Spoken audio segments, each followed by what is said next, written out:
And we're live. Hi, I'm Connor Fowler. And I'm Matt Smith. And today it is our honor to welcome the big gun in Boston's, the Maven in Madras, the Titan in Tiger Stripe, the Levi's Luminary, the Mini Maestro, the Oxford Cloth Overlord, the Ruler in Ralph, the Padre from the Bay, the Guru of Good Times, Chairman of the Ivy League Intelligentsia, a man once familiar with Nantucket. Here's Zach DeLuca at Newton Street Vintage. Wow. Hey, thanks. That's a killer intro. That's far and away the greatest intro I've ever heard. We try. Of myself. We try. It's the greatest way I've ever been introduced. A lot of time into our intro, and I help here and there, but every single guest, it's hilarious how they respond to it. I haven't been the mayor of Madras or whatever for quite some time, but I appreciate the throwback. That goes all the way back. That's like the whole trajectory. We went through your whole shit, so we are very cool. Yeah. We like to be thorough. That's for sure. So let's get started. So where is Newton Street? Oh yeah, it's funny. I get asked that a lot. It's a random street in Cambridge, Massachusetts, where I lived a long, long time ago. Mm-hmm. And yeah, when I started doing clothes, this is like ancient history now. This is like, we're talking 2009, 2010. I was living on this apartment in Cambridge with my girlfriend, and I was buying a ton of vintage. And I also wanted to start my own like made-to-measure tailoring brand. So I started this little thing called the Newton Street Suit Company, which was just a gigantic failure. I think I had suits made for myself, which was fun. And then I had a couple of customers that I was able to like make and design suits for, but it kind of went nowhere. So that was like the start of like Newton Street. It was called the Newton Street Suit Company. I had like a stamp made. I was like DIY doing tailor tags with like a hand stamp and that whole thing. It was 2010. It was a very 2010 move. And then when I started doing vintage, Newton Street Suit Co. became Newton Street Vintage, and I was doing these pop-up markets in Boston called the Top Shelf Flea. You guys remember those? Course, you remember Giuseppe and Affordable Wardrobe? Yeah. Oh, yeah. Yeah, so he started this cool thing in Boston called the Top Shelf Flea, which was kind of like a response to whatever that A Continuous Lean was doing down in New York at that time. I forget what that flea was called. Yeah. What was that? Because I went to this is all like a few times. This is ancient stuff. But anyway, that's how Newton Street Vintage came about. And then I started the Instagram handle and did nothing with it for years. Like forgot that I had it. And then years later, I just picked it back up, and that was my account. So that's my name. But I haven't lived there for like 10 years at least. So, Zach, where are you from?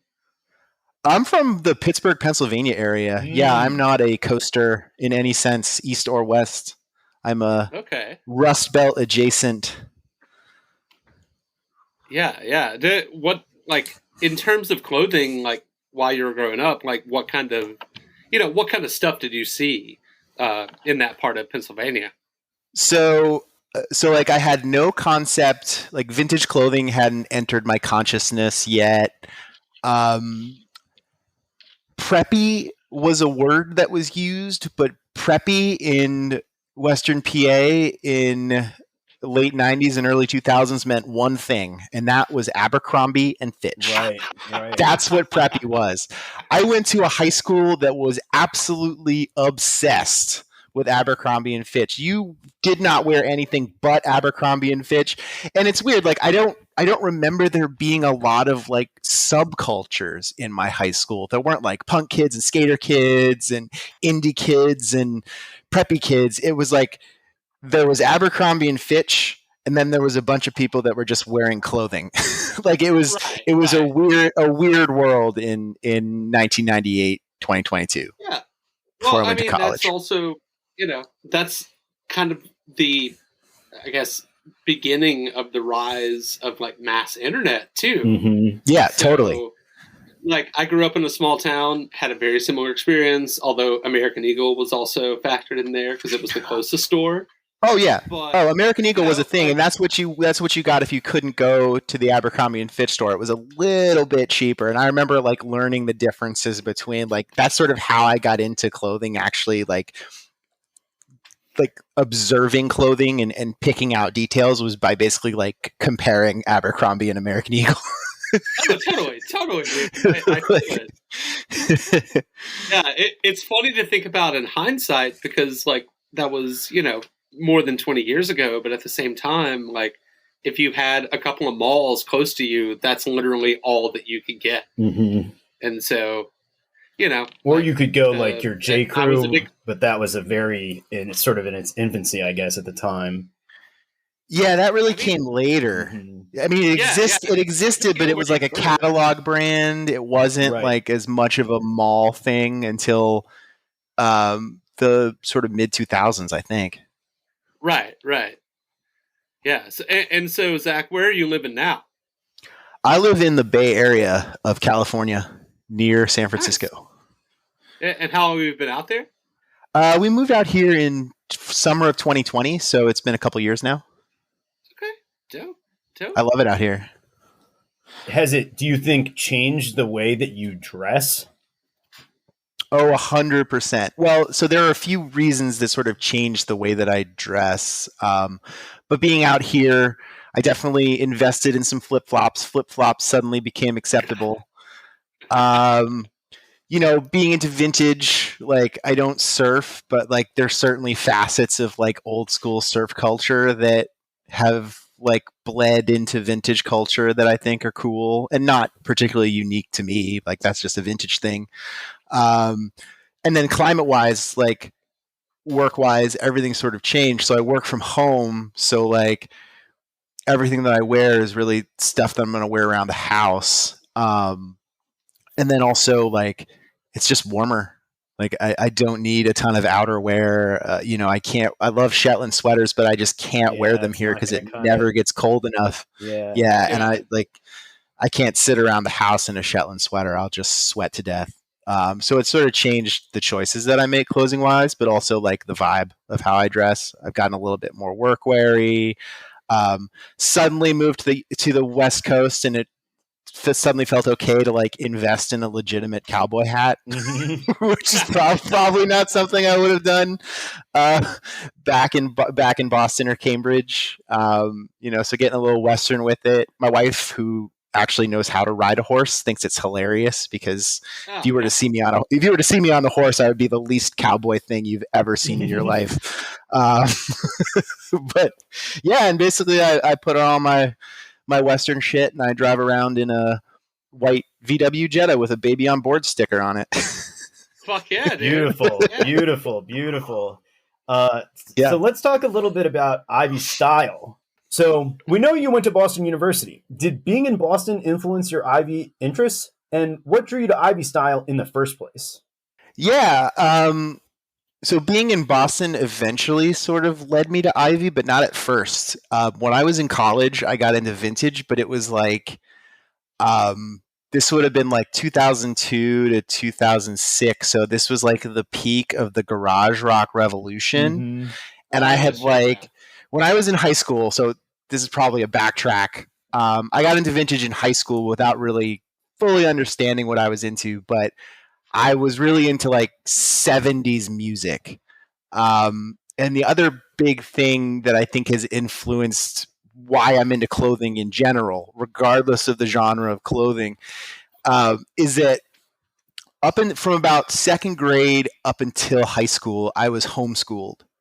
I don't have like older brothers who like initiated me into pop culture. So basically when I got to high school, it was like being like dropped into pop culture without a map. And I just had to kind of find my way around. Oh shit. Okay. So it was like I didn't have like it was like a blank canvas, and I had to catch up really quickly.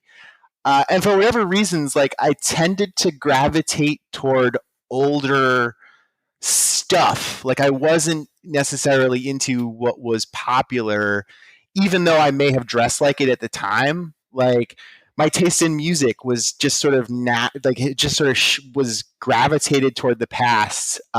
Maybe because I had older parents. You know, my dad grew up in the 50s. My mom grew up in the 60s.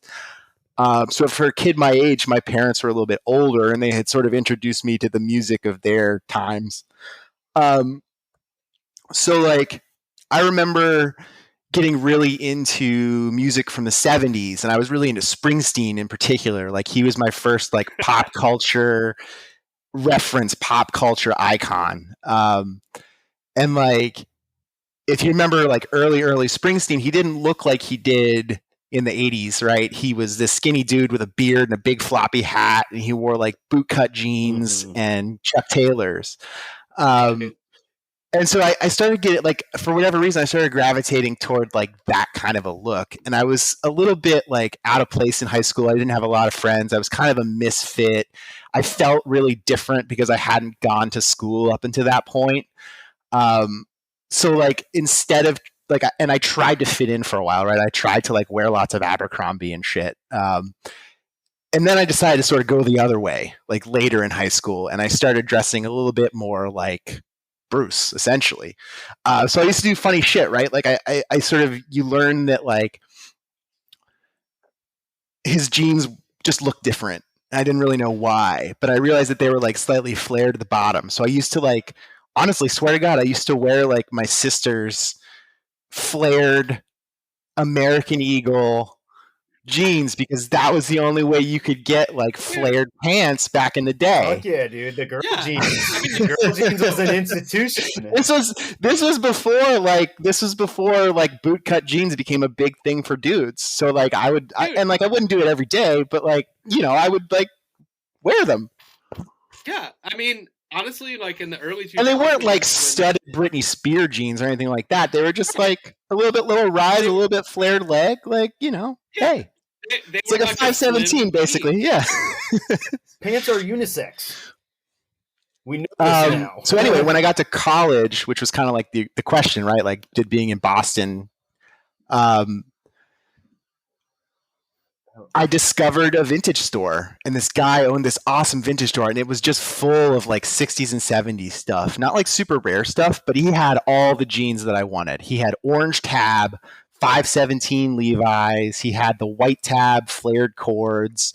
So like I kind of went nuts for it and just stocked up on that stuff. And then, like I said, this was like garage rock revolution. I kind of wanted to look like I was in the Strokes. You know what I mean? Like on a good day, on a bad day, I probably looked like I was in Jet.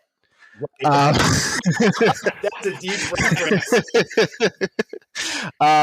You know, we were going to all those shows. Like, I know you guys are like from the hardcore scene. I have no connection to hardcore whatsoever, but I was like an aspiring like indie rock guy in the early 2000s, although I didn't go that deep into it. But like, yeah, so I would go to shows, and I also, this is probably worth mentioning, I wasn't bald. I had a huge, like, floppy Bob Dylan afro. Nice. So I kind of looked more the part than I do now. And that was kind of my look all through college. And then when did I get into, like, Ivy and suits? So after college, I got kind of a job that I didn't really want, but I needed it to make money. And I was working as like an office assistant at this like private equity fund, this really like high profile financial services place. Sure. And I didn't fit in there at all. It wasn't like I was still had like writing aspirations. I was this arty kid. I knew it wasn't my scene or my culture, but I had to wear a suit every day. So, and I don't know what it was about like a vintage suit, but I started dressing around this time, like pretty hardcore, like 1960s reenactor. Mm-hmm. Like I mentioned, I already like the music from the era. So like, and I'm talking like like skinny lapel, skinny tie, tab collar, and I was getting all this stuff from these same stores where I was buying the the 70s stuff previously. So that was kind of like my way to look to okay, I gotta wear a suit to work, but fuck you, I'm gonna wear a suit that looks like I'm in a Motown band from 1965 and not working at an investment bank. So that kind of led me to like tailoring and suiting, and then like through research that kind of distilled into like, well, what I was actually into was this thing called Ivy, and it actually had like this history in Boston and New England. And that led me to learning about like the natural shoulder and the button down collar and all those details that were sort of within this much broader like world of just looking like you're in 1966. And that's when I really got into like I started wanting to like work in clothing from that point on. And that was kind of the dream, to like work in vintage, to work in clothing. But yeah, that's sort of that's how Boston kind of worked that sort of look into my deal. Oh hell yeah! And so I'm assuming that's how you ended up at the Andover shop. Yeah, so this would have been, I ended up at the Andover shop kind of roundabout way. So I got really into tailoring, and this is while I was working at this office job. And sort of the first step was I thought I wanted to be like a legit bespoke tailor. And when I say into tailoring, I meant I enjoyed wearing suits. Right. Right. So like, and I wore suits everywhere. Like there are photos of me at like somebody's backyard barbecue in a corduroy suit. Like I wore suits all the time, everywhere. I wore suits to like post-college house parties that were still kind of collegey. Right. Yeah. Like I wore a suit, for example. Yeah. I wore a suit everywhere. I wore bow ties. I mean, I was that guy. I mean, we all were that guy. Yeah, I was just about to say, everyone who listens to this show is that person at some point in their life. And I was so like confident too. I was like, "Yes, I found the look that I'm gonna die in." Right? For 200 ties. Yeah, bury me in a bow tie. Yeah, totally. But yeah, how to get to the end? So like, I really wanted to work in clothing, but like I said, I didn't have any experience. So I had this idea. I had been down in New York. There was this guy at the time, Danny. I forget his last name, Lewis, I think, and he had this brand called Brooklyn Tailors. You remember him? Oh yeah, dude. That's a throwback. Yeah, I think he's still around. I think his business is still doing well. And this was back when he was literally like doing a made-to-measure business out of his apartment in Brooklyn. And I had wanted to get a made-to-measure suit. Like that's a thing, like your first made-to-measure suit. But obviously I wanted to do it on the cheap and blah, blah, blah, blah, blah. So like I had emailed back and forth with Danny, and I ended up going down to New York to get a suit made. And the suit came out fine. But over the course of like dealing with him, he mentioned that his tailors were in Nepal. And I was like, oh, I wonder if I could do this. So like the whole bus ride back from New York, I was like scribbling in my notebook about like design suit ideas and like ways like what I was going to make. And that's kind of when the name Newton Street Suit Co. came about. And so I gave it a try. Danny had something I didn't, which was retail tailoring and measurement experience. So the first couple of suits I tried for myself, and they came back okay. I'm sure they're like buried in Facebook photos of me somewhere wearing these suits. But that was me trying to just like bootstrap my own tailoring business as like a side hustle while I was working at this investment bank and wearing lots of 60s clothing. And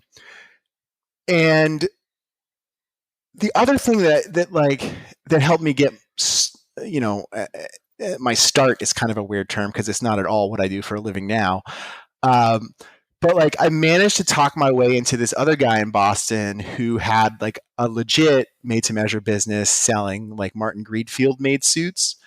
And the way that I got him to pay attention to me and like let me work for him for free was I rewrote the copy on his website, and I got a friend of mine to do a quick and dirty like web design for him. which we'll come back to later because that's more germane to my like current career. But anyway, so this guy Craig, who had this made to measure business, brings me on board as like his intern, and so I get to learn a little bit of the ropes about how to work with a made to measure factory, how to work with Greenfield. I think what he was actually hoping for was that I would bring him a bunch of like really rich dudes from the investment bank, which I tried to do, but it didn't really work. And so that got me enough, just enough of a resume that I was able to go down to the Andover shop when they were hiring and like get a job at the Andover shop. And I think the Andover shop has this weird, like, it's also super weird to be talking about the Andover shop now because it does feel like a bajillion years ago. Right. But it does have this like slightly like exclusive vibe.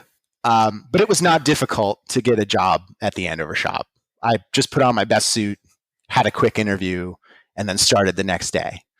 So that's how I found my way there. Oh, that's awesome. And then after the Andover shop, you eventually moved to Ralph, right? Yeah. So that was sort of my the final act of my like menswear career. Right. So I was working at the Andover shop, which was much less fun than people would think. It was pretty dead most of the time, so there was a lot of standing around. Yeah. And I wasn't making very much money, so I decided to hop on over. Like working at the Andover shop was interesting. And I was like enamored with Charlie, the owner, because he's like this menswear legend, and and like, I got to learn at the feet. Charlie, yeah, like him. So. Yeah, everybody knows who he was. Like, crazy famous people would come into the shop occasionally, but almost all the time it was pretty dead in there. And then I wasn't like doing a whole lot, right? Like it was like retail, but I was hoping that I could like learn at the feet of the master, right? But I was kind of just like a shop boy, and there wasn't a lot of shop boy activity to do. So we spent a lot of time dusting off the neckties, and so when the position at Ralph opened up, I figured it could be one, more money, and two, like I might actually be able to like learn more. So, and that was another place where I was like, oh man, I was like, am I handsome enough to work at Ralph Lauren? Am I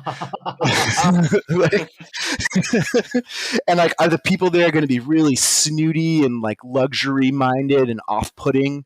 And to this day, like the people that I work with there are some of the nicest, most down to earth. Like I still talk to my old manager from the Ralph store. This was when I say I went to work for Ralph Lauren. I meant I was a sales associate in a pretty nice luxury flagship store. They call it like the mini mansion. It's not at the scale of the Rhinelander mansion, but it sells a lot of the same stuff, and it's in this really beautiful like 4-story townhouse on Newbury Street in Boston. So it's like a legit like big deal Ralph Lauren store. But it's still retail, right? Like retail's retail. Mm-hmm. We sold all the polo stuff on the ground floor. But I got to work on the second floor where we sold luxury tailoring. And I got to be like the made to measure guy who took all the measurements and worked with the factory and stuff like that. So that was cool. I loved working. I had so much fun working at the store. The people were great. You could go absolutely all out, full Ralph 5 days a week if you wanted to, and no one would bat an eyelash, right? Like you could just bust out crazy Ralph Lauren looks if you wanted to. So it was a lot of fun in that regard. I made $0 and 0 cents. So that was stressful. And I wasn't like young at this point either. I was like pushing 30. So yeah, and that was sort of Ralph Lauren, and that was kind of where not my love of clothing ended, but definitely my like desire to do it for a living. Right. Yeah. It definitely takes a special like type of mindset and person, especially with like how so many of these jobs are like structured, like the commission based or whatever. Yeah, it was rough because like, so what was interesting about the Boston store is that the Boston store had the number one seller in the entire Ralph Lauren company. She worked on the women's floor, and she made more money than like the next three people on the list combined. She sold everything. Yeah. They brought in all like the super rare collection pieces, the stuff that goes down the runway. They brought it in just for her to sell. But from a men's perspective, like selling in Boston is tough. Like the Boston market for men's clothing is rough. It's mostly like most of the guys that are wearing suits in Boston are wearing suits to go to office jobs. It's still a very conservative place, both in terms of style, but also in terms of like spend. Like people don't buy expensive. So like I'm sure the sales associates that work in New York and Miami like make way more, Chicago even probably do better than the Boston store, even though it's this beautiful like World of Ralph mansion. It was just tough to sort of eke out a living. And I was pretty good. My first year there, I was the second highest men's seller in the men's department. So I was doing well, but it still wasn't like, I was still just barely eking by. And living in Cambridge, that's tough. Oh, totally. It sounds a little like DC, kind of. I mean, of course, like there's mega money in DC, but like it's very, people are not wearing fine clothing, they're wearing a sort of uniform. Yeah, it's very much the same, I think. Like Brooks Brothers would always do a ton of business. Yes, exactly, everybody, someone, whether they were a multi-millionaire or just, someone with a regular job, like they would all go to Brooks Brothers. Mm-hmm. I mean, not to be droll, but last week we had photographic evidence of the president of the fucking United States going to Joseph A. Bank. Oh, Jesus. Dude, but that's Joe Biden. Yeah. He wears some Ralph. There are documented photos of Biden and Ralph Lauren. Sport coats. He gets around, certainly, but like, that's him, dude, is Amtrak Joe. Like, he is, he masquerades as an everyman, even though he is the president. Right. Totally. Right. Yeah. Yeah. It's just, it bums me out that like, this is the desire of even like, quote unquote, the most powerful person in the country. It's like, go get the buy one, get 25 free. Bullshit. Right. A suit made by a child. So, yeah. It doesn't really surprise me that Boston, along with DC, are not the, bastions of tailored clothing that you might think they would be. Because I guess people don't care, basically. Like, they have the power. They just need to look a certain way.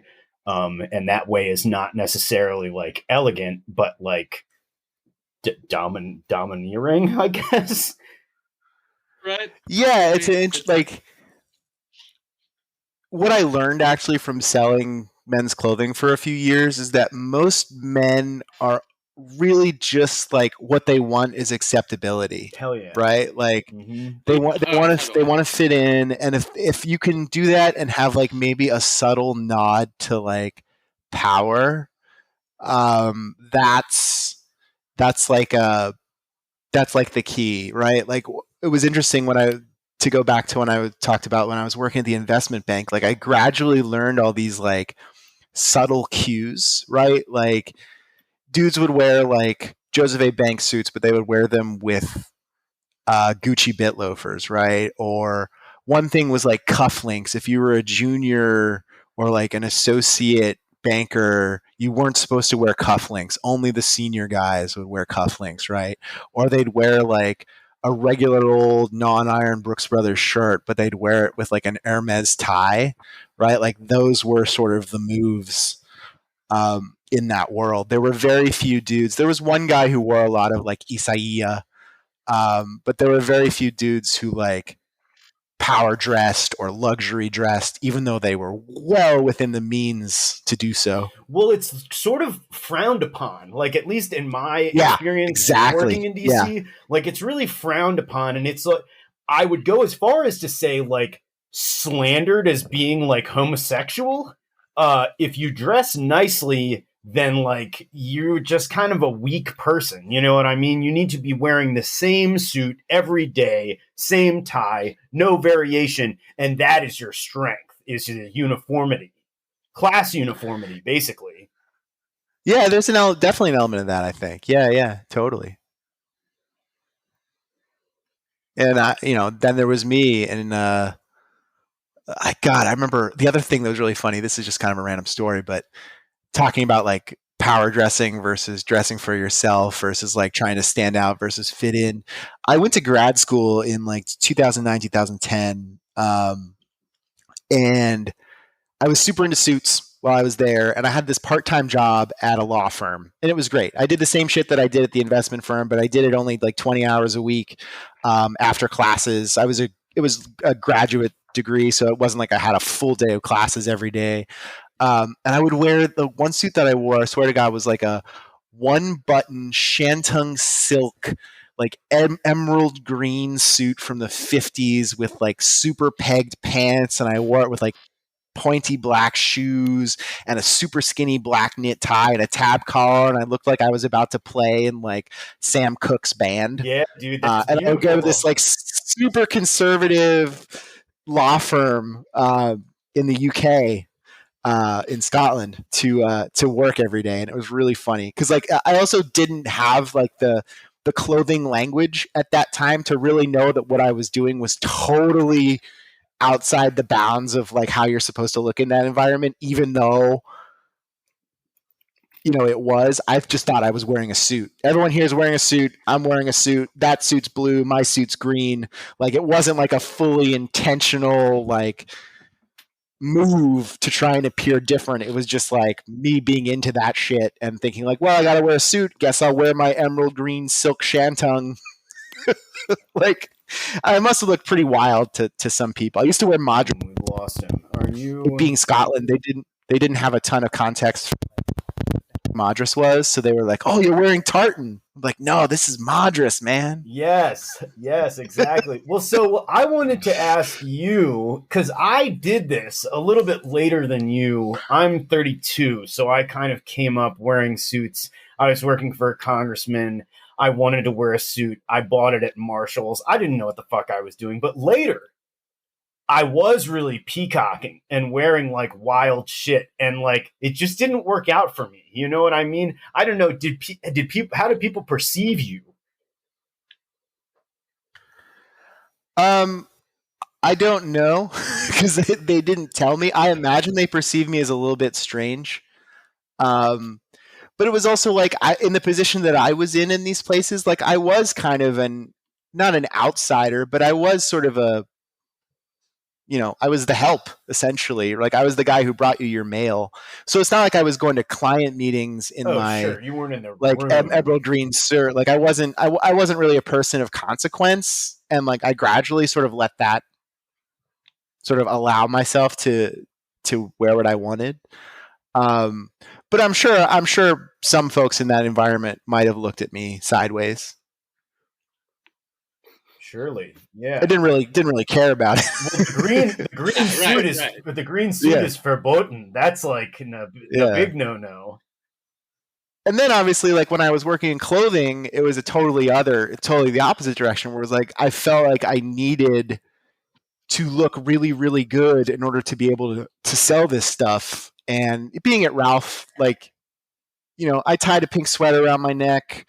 Like I wore velvet slippers. Like at one point, like I had so many damn suits. It's so funny now because I have almost zero suits. But at one point I had like a whole room full of suits.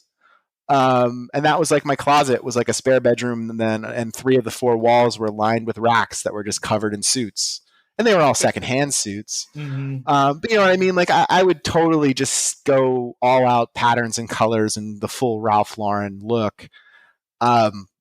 And it was really funny because like looking back, like I'd feel really confident and good in that in the store.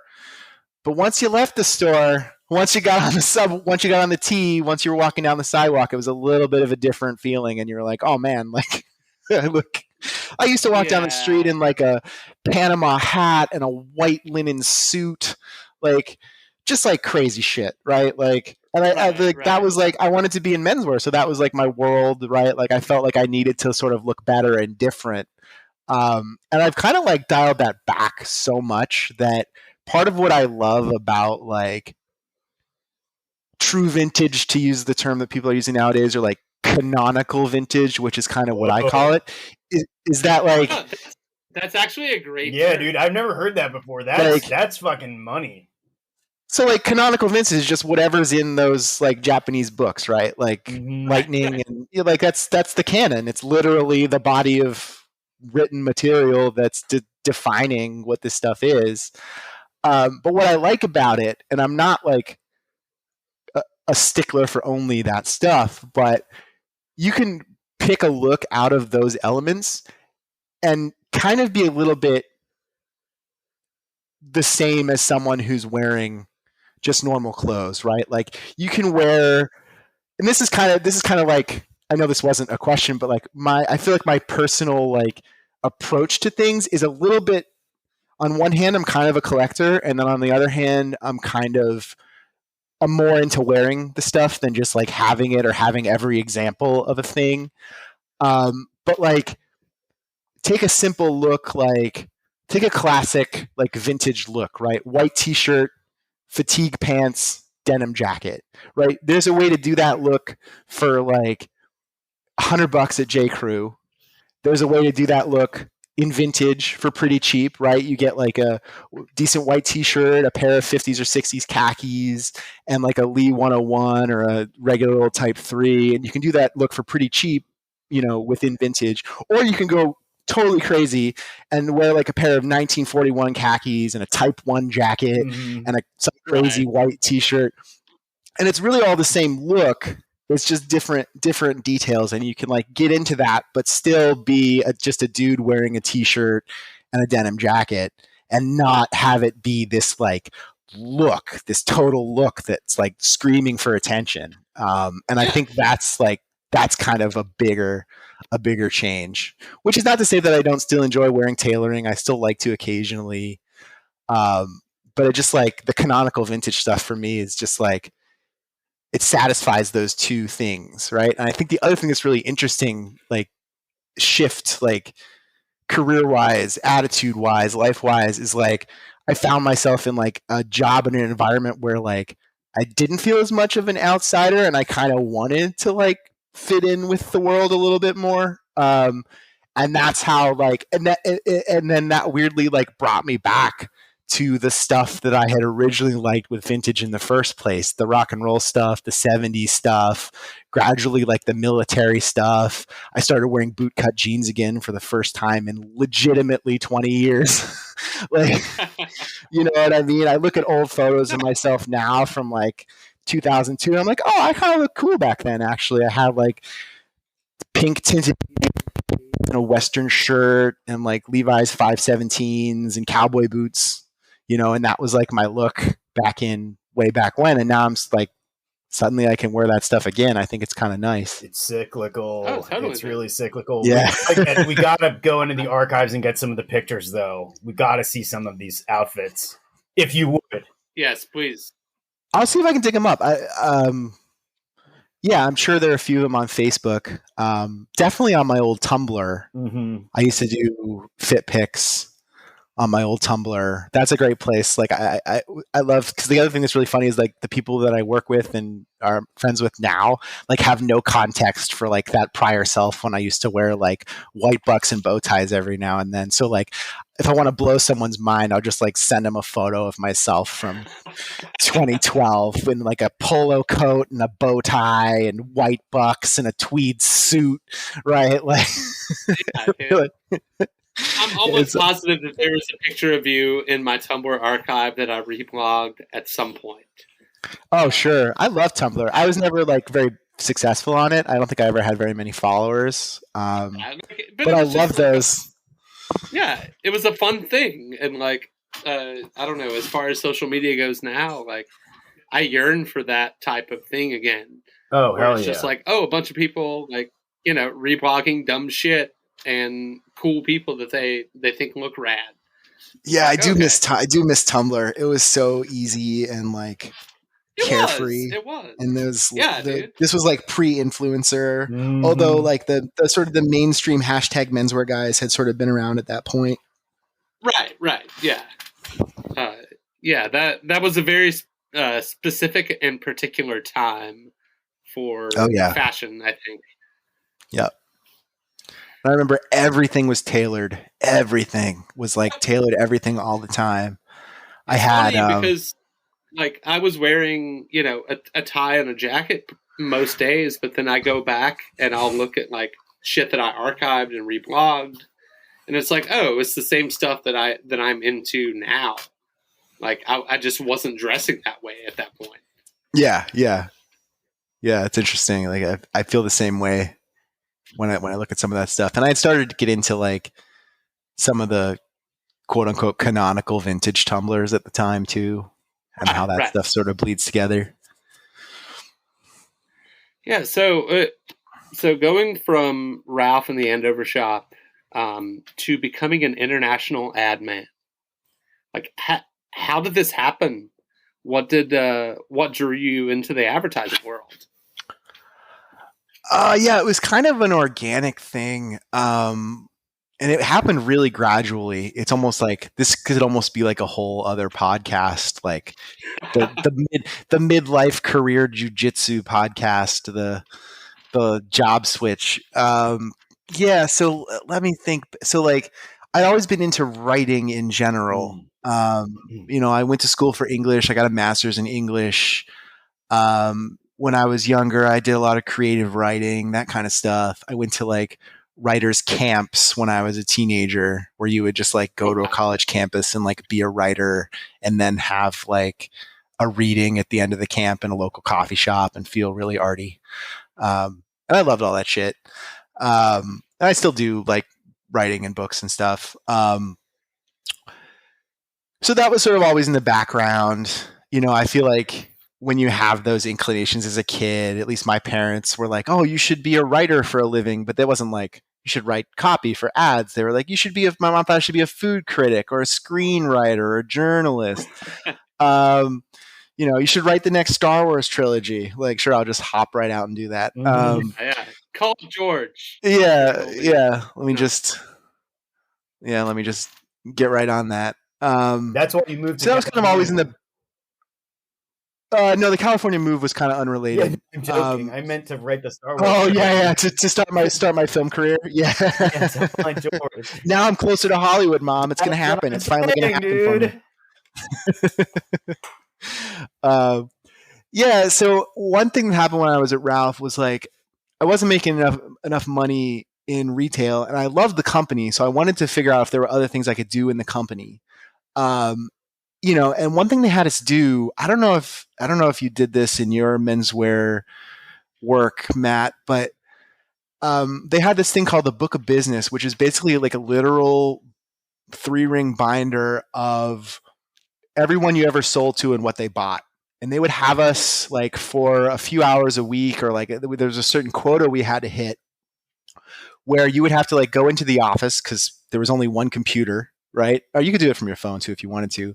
And you would have to like email a certain number of clients with like to attempt to get them to come to the store, whether it was for an offer or a sale or like come check out our new collection. It was usually revolved around seasonal releases, new fabrics, whatever. And so they used to make me do that, and I didn't mind it. It felt like a good sales tool, but it also occurred to me like the script that they gave me was like this incredibly like florid and long-winded thing. And I sort of knew from like my experience in sort of the corporate America world that like that wasn't the most efficient or effective way to talk to people or to entice them. So I kind of rewrote the script, right? And then somehow that rewritten script got circulated. So people in other stores started using my script. And with that, that wasn't a big deal, but it just sort of planted the seed like, okay, if I'm going to be writing marketing emails for Ralph Lauren, why don't I go to corporate, to their marketing department, and make however many times more money writing marketing emails for Ralph Lauren. I didn't even know that that was called copywriting at that point, but I just I feel like, I love this brand. I've been performing really well in the job that I have. I have a good relationship with my manager. Like, I want to see if I can make a move to corporate. And they had like an opening in the marketing department at the Ralph Lauren kind of has its own internal ad agency. And I was like, great, this is perfect. Immediately rejected because I had no agency experience. So I was like, well, shit, I guess I'll go get some agency experience. And that led me down this really long kind of, pothole filled path of like trying to figure out how to get it into an ad agency. I was doing a lot of informational interviewing. I had like a pretty good like writing sample because I'd been doing all the writing for Ivy Style. I had all like the product-y, sort of pithy little paragraphs that I was writing for my Etsy store, Newton Street Vintage on Etsy. Occasionally I still get a message about it, which blows my mind. Yeah, I probably should have mentioned that. Newton Street Vintage was also an Etsy store way back. Yeah. I think I remember you from that. Like, yeah, I feel like that was that like portrait of the dude in the bow tie. Occasionally people still message me about it. There's one dude who's like using it as his avatar. It's totally it's like crazy. So yeah, I had an Etsy store. So, but like I was I take a whole day, right, to like write 30 product descriptions or whatever. So I had a decent writing sample. And I learned that in order to get a job in advertising, you need a creative portfolio, right? A book of your work. And some people even go to school just to create that portfolio. There are portfolio schools where people who they're not accredited universities, and you go there and you just learn how to make advertising. I knew I wasn't going to do that. I was 30. I had no money. I already had a graduate degree. I wasn't going to drop 20 grand on portfolio school. So I had to figure out another way in. So I was informational interviewing and, reading books about copywriting. And this is on the side while I was still working at Ralph. And then I happened to meet someone at a brunch who was just looking for someone to do some marketing writing. And I was like, okay, I'll do it for free. And that led to a semi part-time thing where I went to their office and did some really basic copywriting. And so that was another step. Right. And then from there, I got really lucky and I just met a guy, I was just trying to meet people who worked in the field. And I met someone who was in the position that I'm at now in an ad agency. And he was looking for basically a low-level copywriter. The dude they had was quitting and they needed someone quick. And I was like, I'm 30, I'll take an internship. And I literally volunteered to be an intern. But it ended up being a full-time job. And that's how I got my first agency job that got me agency experience. And then from there, it's much easier to go to other places and do other things once you have that foothold. So that's copywriting. Yeah. So this may be a little broad of a question. I was going to ask you what you thought about advertising, but then I'm going to revise it and say, what do you think about advertising in menswear? It's a good question. I don't really pay that much attention to advertising in menswear. They're really kind of separate. Not there, right? It seems like there is. It's not the same. There's a lot of content marketing in menswear, and a lot of it's garbage. A lot of content marketing in anything is, but there isn't a ton of marketing advert. Nobody's doing Super Bowl commercials for the Men's Warehouse or J. Crew, right? It's just a different. It's just a different world. A lot of it's digital advertising, right? I get retargeted. I've been retargeted for those giant fit chinos about 10,000 times. That sort of stuff. But there isn't a lot of pure brand advertising, and at least not that I can think of. I'm sure in menswear, sort of when we say our sort of little world of menswear, I'm sure there are Nike ads and stuff. But I don't think that's what that's not what you mean when you say like menswear, right? No. Yeah. Yeah. You took the question. Funny, like, you took the Connor question and the right way. Yeah. Yeah. I don't know. Yeah. It's interesting too. Like I don't work on any like menswear, even menswear adjacent accounts. That's not true. There's one that's sort of similar to that, kind of might tip over into that realm, but for the most part, my work doesn't have anything to do with menswear, so I don't pay a ton of attention to. And also, since I got more into vintage, like I'm less hip to like what's happening with brands. Like I still read dye workwear, and I still pay attention to some of that stuff, but I'm less like cued into what's going on than I was back in the day. And I also feel like it's so fragmented now. Like everything's sort of its own little niche. Right. But yeah, I stick to my own little enclave. Yeah, Connor and I have talked just, kind of in the run up to launching the Apocalypse Studs podcast, like just about how important like Mad Men was for a plethora of in the clothing industry. And like even when I was like in New York and working in menswear, like the copy was always such a like huge part of whatever the fuck was going on. And so it's really funny to like think about that now 10 years on in the context of like it doesn't really matter anymore. Like, yeah, no, that's so most of these companies don't have to advertise. It's blowing my mind. Yeah, because what's so funny is like Mad Men. I was obsessed with Mad Men. I used to go to Mad Men parties. Actually, one of the reasons, like all of us did. Yeah, like I used to reel smoke and like like go to Mad Men parties. There are definitely pictures of me on Facebook in like a Trilby hat and a fake cigarette and like a shark skin suit. I was already into that stuff when Mad Men dropped, so I was like psyched to see that stuff on TV, even though looking back, some of it wasn't the most like authentic, but like that whole world, totally. And then it just kind of took off. Then all of a sudden it was like really like, you bring it up and I had totally forgotten about it. Like it's like Mad Men, sort of the combination of Tom Brown and Mad Men helped make suits like cool. Right?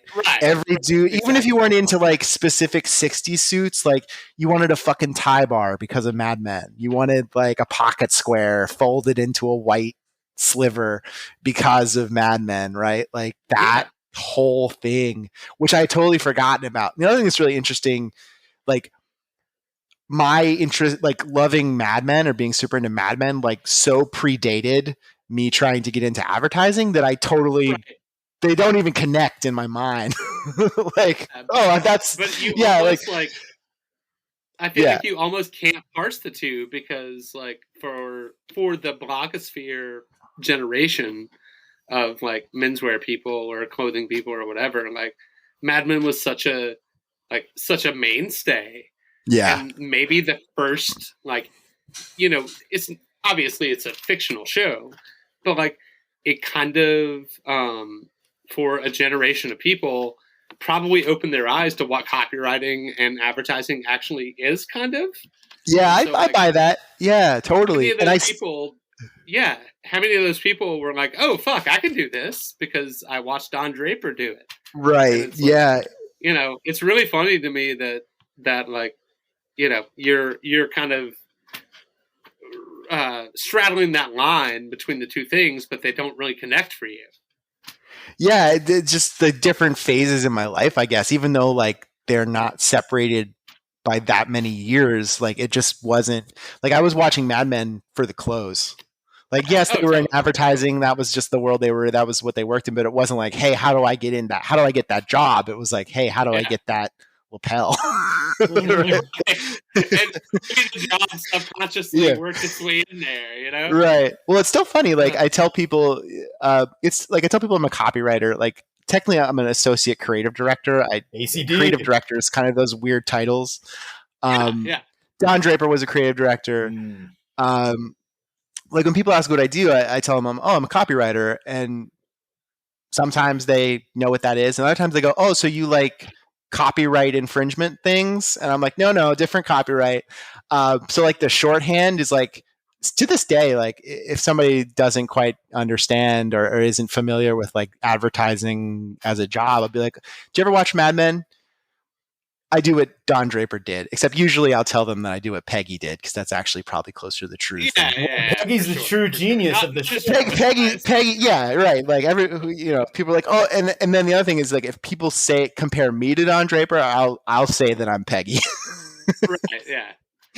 Makes sense. But it's funny because the vibe of the ad world is nothing like that show anymore at all. Absolutely. And I think that might be why the connection is less overt for me, because they just seem like such totally different universes. You're not having a whiskey. Oh God, I forgot. Yeah, I forgot how much I love that show and how much we would have like Mad Men watching parties and just the clothes and everybody everything. was smoking the Lucky Strikes, and I was drinking a lot of Pikesville Rye, which like they drink in the show, which is bottom shelf in real life. Yeah, I bought a box of Lucky Strikes once and didn't realize they were filterless. Oh, that's the joy. I was not a smoker. I thought this was back in college. I thought I was being cool, and I was like drunk one night and went into the 7-Eleven and bought a pack of Lucky Strikes when what I usually would have been smoking was cloves, because I was that guy. Yeah. I was an artist. Nice. But I wanted probably not because of Mad Men, because that wasn't a thing yet. But I wanted to try Lucky Strikes, and I forgot they were filterless, or didn't even realize they were filterless. Yeah. So that was a gross evening. Unfortunately. Yeah. So I want to ask you about your rug/blanket collection. When did you realize you could buy whatever rug you wanted, or blanket? So it's really funny. I feel like there's a if you were to look at my Instagram photos and try and extrapolate what the rest of my house looks like, that is entirely 2000% not the case. So I work from home, and like we moved to California, and our house, I like where we live. But it still has like a hodgepodge of furniture. We've got 2 young kids, so like our couch is just like a stain-proof, dog-proof blob of a couch. I do not at all live like a curated life by any stretch. But I wanted there to be this, like, since I work from home, I wanted it to just be like this cool corner of my office that felt like my shit, right? Literally just like one wall. So it wasn't even initially meant to be like an Instagram backdrop. I was like, I've got this cool portrait that my friend painted. I've got this cool Mars poster. The blankets kind of came later. I got this desk in the corner. Like, I want to try and make that as cool as I can, because that's where I'm going to sit and work during the day. And like the kids aren't in there as much, so like stuff's not going to get wrecked. So those blankets, I'm not like I feel like I have a decent eye for those camp blankets and the rug, but I'm not by no means like a Navajo Western expert by any stretch. I didn't know how deep it went. No, it's pretty shallow. So like I got a few of those blankets. They're for whatever reason they're much easier to find out here on the West Coast. Of course, probably because we're closer to that part of the world than. So they're easier to find at like flea markets. There's a really good vintage market in the San Francisco area at Alameda that happens once a month. The vintage culture out here is much more like show driven. We can talk about that. It's got pros and cons. But so there's fewer like awesome vintage stores, at least up where I am, than there were back in Boston, which feels counterintuitive, but in my experience, it's true. But there are a lot of really good flea markets and vintage shows. So anyway, that's how I like amassed the blankets. And like I use them as blankets sometimes if we go to the beach or whatever, but they look nice folded there. And then I was like, one thing when I really started doing the fit pics, back when I worked in Boston, the agency where I still work has this really cool like warehouse office, like you do. And it had this really cool like stairwell, and there was this sort of window ledge that was at perfect height, and I would walk up the stairs because it was only a third floor office. And I'd stop, and it would be super easy and quick just to like flip my phone, set it on the ledge, take a fit pic, and then head back upstairs to work. So like it wasn't like a big produced deal, which I don't want my fit pics to be like that. Like I'm not going to go out on a shoot and pretend to be a model. Like, so like, it was like that nice little moment of like, okay, I could take a quick pic, I can post it, I can get that serotonin, and then go about my day. And I, when I moved out here and started working from home, I kind of lost that stairwell. So I was like, okay, where am I going to take fit pics now? So I like experimented with a few different places. And then I realized like that little corner, like totally makes sense. I can just take a snap, and then my desk's right there, and I can just post the photo and go back to work. So that's kind of the blankets and the rug. The rug I found on Etsy. I love the colors. I don't know how old it is. I checked. It's pretty sure it's like legitimately Navajo made. Mm-hmm. Like there are lots of made in Mexico knockoffs of Navajo rugs. So I did a little bit of research on how to spot those. But it looks legit, and it wasn't too expensive, and it looks nice on the floor. And it is surrounded on all sides by just like chaos and Nerf guns and like half-eaten cookies and dog toys and whatever else. So that's like my one little corner of the house, and everything else is kind of like very kid oriented or very just like functional, non-curated. But yeah, those are the blankets. Excellent. That's it. Yeah. So while we were researching, we saw on your website, you say you finally arrived at the perfect answer for quote unquote why vintage. And so we were just wondering if you could clue us into that. Yeah, so one thing that's weird about people in my line of work is like there's this weird pressure to have like quirky personal things on your portfolio site. Mm-hmm. And honestly, like I sort of agonized about my portfolio site from like like, do I sound lame? Even more about like that than like the actual work that's on there. But yeah, that was an idea that I had. People always ask me, like people who aren't into vintage, who don't like already know about it, like, well, what is it? Why do you like it? Like you can, you tell someone you're wearing a pair of pants from World War II and they go, what? Like those are from World War II? Like, what does that mean? Like, it totally like, it's like, and like I tried to find like a way to explain it, or like, and you can say like, oh, well, I'm really into history, but that doesn't quite get at it. Right. Like mm-hmm. I do like history, but I'm not wearing this stuff because I want to be like a living historian. You're not a reenactor or anything like that. Yeah. That's not my thing. So I was like, well, what is it about vintage clothing? Like, and I wanted to come up with an explanation that was like interesting. Right. Like, and the way that I sort of the way that I think about it is like, do you know why people, and this is totally roundabout, but like, do you know why it's hard to sell a house that someone's been murdered in? Like, even though rational, like if if a murder has happened in a house, it depreciates the value of the house.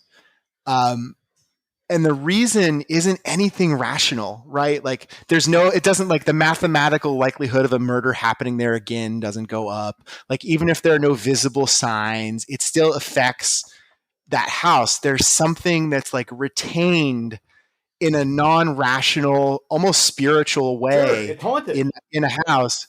Yeah. Well, in a way. Yeah. And I feel like that there's something about that in vintage clothing, that clothes sort of retain, and this is going to sound foofy, but like retain the energy or the spirit or something of the past. And it's not necessarily like a rational historical, oh, this was made in XYZ for XYZ purpose. And like, it's more of that like energy. And I think it's the reason why vintage clothes feel like meaningful and full of life, and something that's brand new on a rack feels sort of lifeless. Like these have sort of already been inhabited. They're things that have already been used and worn, and that actually gives them life instead of like expending their life. And I'm not saying in like a literal sense, like I don't like put on a P-44 jacket and become a Marine, or like put on a cowboy hat and become a cowboy. But there's an energy to these things, or a sense of them, that sort of gets retained. And it's also kind of the reason why vintage people aren't into repros, because you can't reproduce that. Even if you do a stitch by stitch reproduction, even if you've got the same machine and the same thread, and you can't create that again. It's something that only can be imbued through time and use. And I think that is the answer that I've like arrived at. It's not history. It's not patina. It's not, I want to look like I'm from the past and not from the present. It's that sense of like murder house energy, where something is retained. Something is retained that can't quite be explained. But once you're into it, once you sense it, you know it, right? Yeah, our previous guest to you, actually, on his Instagram bio, he says he wears dead people's clothes, and I think that is like that kind of sums it up too, a little bit differently. And I think it's character, right? Yeah, and not even necessarily physical character, but it's like it's almost just like. And maybe it's more about sort of the way the wearer feels or like thinks about things, but it's really, that relationship to time, right? To that like somehow these like traces of lived experience like live on in the clothes, in sort of a non-literal sense. Yeah, of course. So that perfectly leads into our final question here. Which is oldest piece / favorite piece. You can give 2 answers or you can give 1 answer. But we're curious about that sort of thing. Oh yeah. Oldest piece is easy. I don't have anything super old. I'm not like a 1900s workwear guy. I don't have any chin straps. My oldest piece is probably a 1941 U.S. Army denim chore jacket. Which is pretty old. Yeah. Nice. Hell yeah. Yeah. With the zinc buttons and all that good stuff. Wow. Yeah. It's up there, but it's probably not my favorite piece. Okay. Let me think about my favorite piece for a second. It's so interesting. Like the pieces that you find tend to like stay top of mind or be your favorites, but then they're not necessarily the pieces that you wear a lot. Yeah. Because there's the hunt, right? And then there's like the practicality of wearing something. Yeah, and it's also like the rarer something is, do you really like wear it all the time, or is it like are you a little bit more precious with it? I mean, I try not to be, but I'd say my favorite piece, my like never sell, it's probably my Levi's Type 2 jacket, which there's no great story behind. I bought it on eBay, but I bought it on eBay before Type 2 jackets became just insanely prohibitively, ridiculously priced. But also just like it fits me really well. Like I wore it when we drove across the country. I have cool memories in it. Like it goes with lots of stuff. Like I feel like if I wanted to, like if my style shifts a little bit, I could still figure out a way to work a Type 2 jacket into it. Yeah, I think that's probably my favorite. That's a solid one. Were you going to ask about the Hunter S. Thompson jacket? We considered it. I literally just traded that. I put it in the mail today. It's no longer mine. What? Yeah. You got rid of it? Yeah, it's no longer in my possession. It is currently en route to its new owner. Wow, dude. I would have never thought. I thought probably you were going to say that was your favorite piece. We do sort of anticipate answers when we're writing these questions. And I figured naturally lead into it, you know? Yeah, no, it was nice to have. But yeah, no, it's not. I don't think I call it my favorite. I mean, it wasn't low on the list, of course, but like it wasn't like. I mean, no, it wasn't. You know, like Sophie's Choice, that or the Type 2. Like that's not a hard. It's not a hard one. Yeah, it's a very impractical piece. You know, it's extremely loud. It's very like recognizable.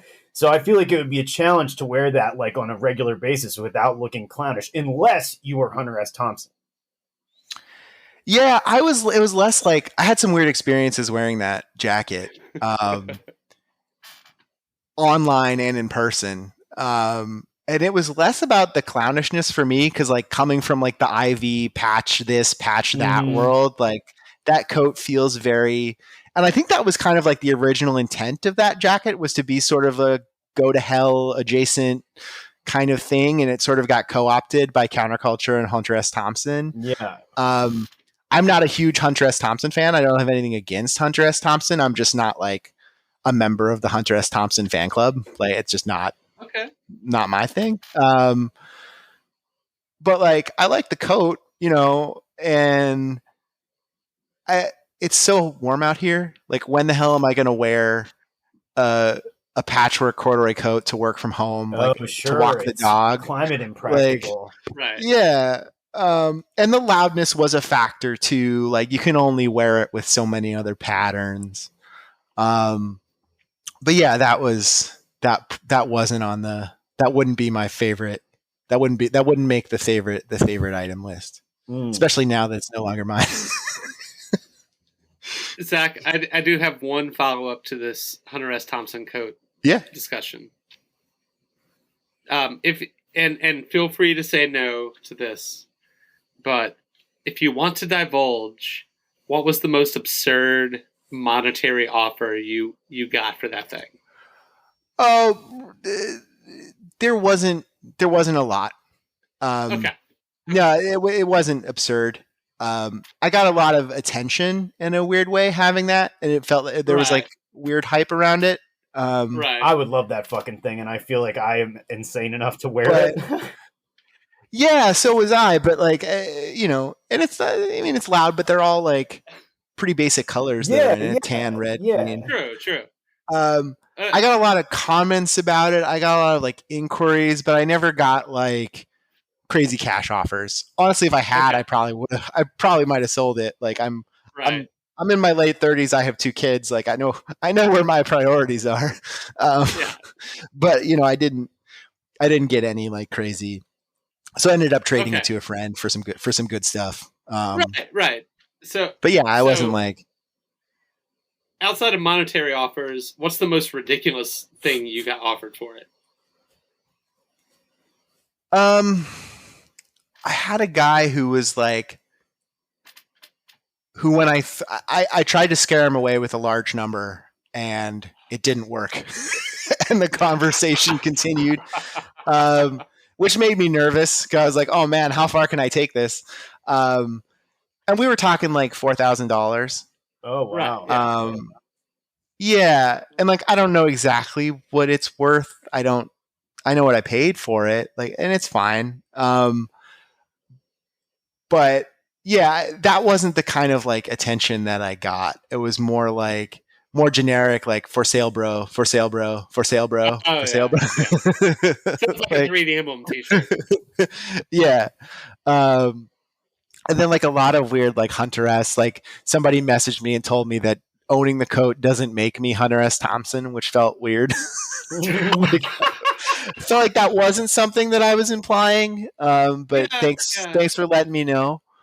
But I just like there was like a weird like energy, like people would like come up to me and ask me about it, like not even like people that I was interacting with at the time, but like people would cross the street to ask me about it, or like it was a lot. I'm kind of an introvert, so like I'm not into those kind of interactions. Totally. But it was a lot. But plus like the friend that I traded to, like I know he's gonna love it. Like it makes sense. The deal made sense. So, you know, and once it's gone, I don't miss things. I feel like that's one of the things about vintage that like I'm not a hoarder. Like I love and as I've like gotten like advanced in my career or whatever, like I've definitely spent more on vintage and like enjoyed collecting like rarer things, but like I don't think that's important to style necessarily. I think style is something totally different. And I also don't hoard. Like I don't need 3 of everything. I don't need a giant stack of like, because I'm not a reseller, so like I'm only buying stuff in my size.